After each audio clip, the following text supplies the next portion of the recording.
Vamos lá, revisando a última operação no conjunto Z, que é a radiciação. É um complemento que nós fizemos na apostila de vocês. Então, nós temos a radiciação, que é a operação inversa da potência, né? Então, vamos lá. Aqui nós temos a raiz quadrada de 36. Então, nós temos que descobrir um valor que, multiplicado por ele mesmo 2 vezes, né? Porque a raiz quadrada, nós sabemos que o índice aqui é 2, resulta em 36. Então, esse número é o 6. Se a gente tiver que mostrar isso, então veja, pois o 6 elevado, no caso aqui, se o índice da raiz é 2, né?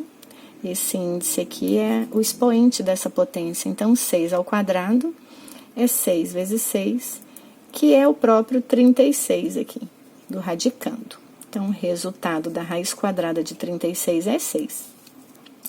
Aqui nós temos menos a raiz quadrada de 49.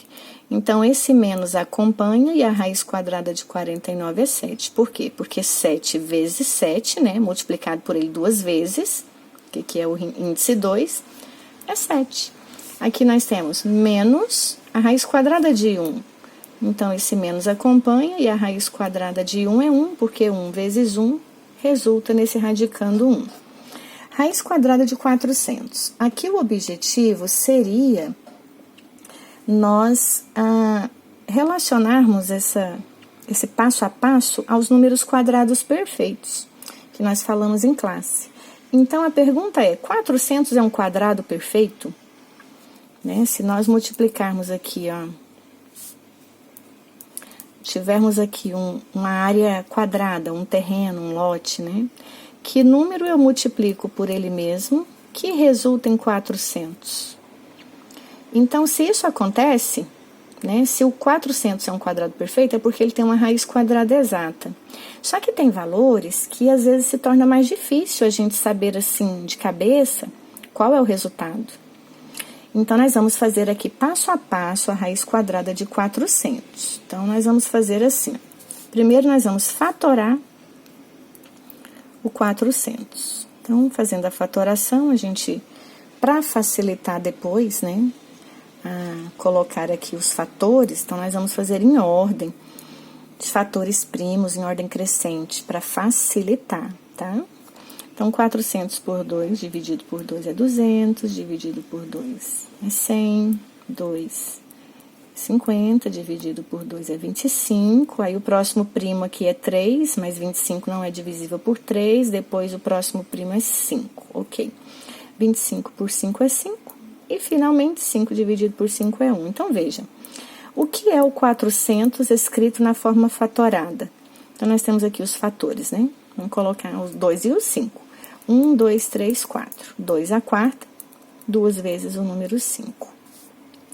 Então, escrever a raiz quadrada de 400 é o mesmo que eu escrever o 400 na sua forma fatorada, que é 2 à quarta, 5 ao quadrado, que nós acabamos de fatorar aqui, né?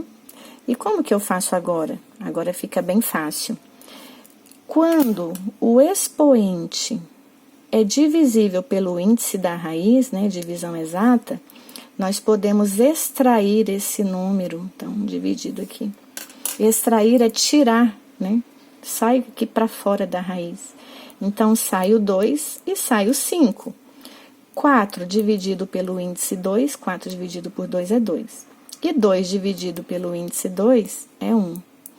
2 vezes 2 é 4, e 5 elevado a 1 é 5. E 4 vezes 5 é 20. Então, a raiz quadrada de 400 é 20. Isso significa que nessa área aqui, ó, deixa eu separar, eu tenho 20 vezes 20, 400, tá? Raiz quadrada exata.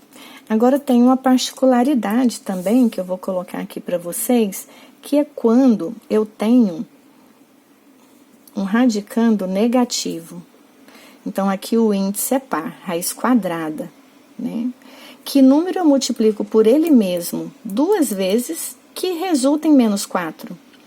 Então, a gente já viu em classe que não existe no conjunto dos números inteiros. Então, vamos mostrar que não tem resultado no conjunto Z. Olha só, Se eu digo que o resultado é menos 2, não é possível. Por quê? Porque o menos 2 elevado ao índice 2 aqui, para a gente tirar a prova, né? Potência, o inverso da radiciação, vai resultar em mais 4, porque eu tenho 2 sinais de menos é mais, ou seja, não funcionou, porque teria que dar menos 4. Se eu digo que a resposta é mais 2, também não vai funcionar. Por quê? Porque o mais 2 elevado ao expoente 2, que no caso ele vem aqui do índice, também é mais 4. Então, olha só, os resultados ambos positivos, não satisfez a condição que está aqui. Então, nós não temos definido ainda, não temos aqui a resposta dentro do conjunto Z. Mas no ensino médio, vocês vão aprender que dentro de um conjunto chamado conjunto C, né, que é o conjunto dos números complexos, vai ser possível você fazer uma raiz quando o índice for par e o radicando for negativo, tá? Mas isso é só quando você chegar lá, tudo bem? Então, moçada, tá aí a revisão de todas as operações dentro do conjunto Z. Espero que eu tenha ajudado vocês no estudo em casa, né? E logo vou colocar mais vídeos para vocês. Se tiver algumas dúvidas com relação à lista obrigatória, pode ir mandando um recadinho, que eu vou tirando as dúvidas na medida do possível para vocês, tá bom?